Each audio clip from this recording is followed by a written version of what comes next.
hello everyone. Today, we're doing our second video on the Good Samaritan. And in this video, we're looking at the parable itself. If you're not familiar with this story, let's go over some of the basics.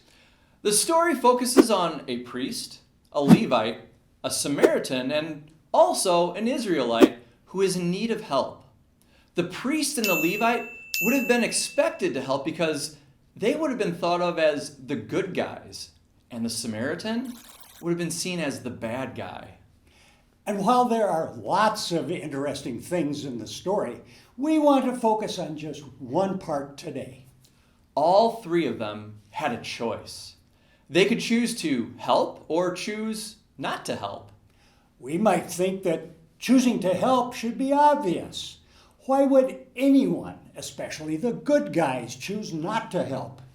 But the truth is that a lot of good people choose not to help every day. To help us see why, I want you to imagine a jar. This jar represents all of the time and energy that you have. These are the things that are important to us and we make a priority in our lives. We all fill our jar with things. What do you fill your jar with? I'm guessing you fill it with lots of things like school and homework. Maybe you also fill it with sports or you like to read. You probably play games and have fun with friends too. And maybe you even help out with chores around the house.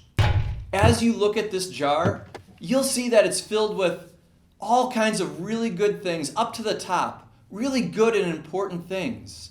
There's nothing bad in here.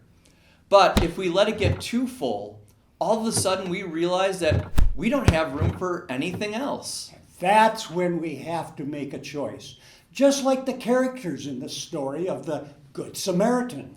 The priest and the Levite likely had lives that were full already with really good and important things.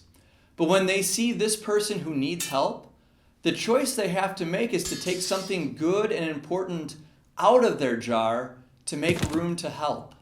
And unfortunately, they choose not to help so that they could keep these things they thought were more important in the jar.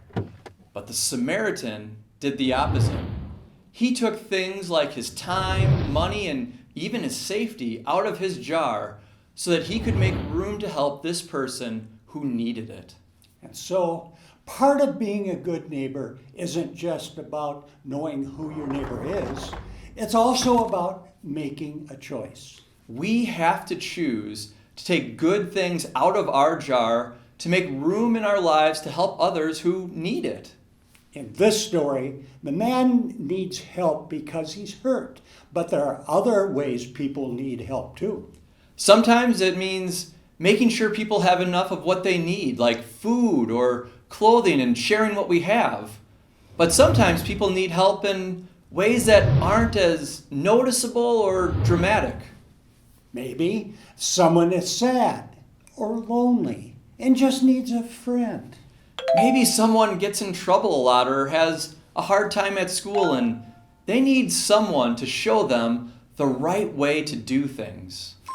However, people need help. We all want to do and be ready to show them God's love and be a good neighbor to them. And to do that, I hope you'll choose to make room in your jars so that you have room and space to help them.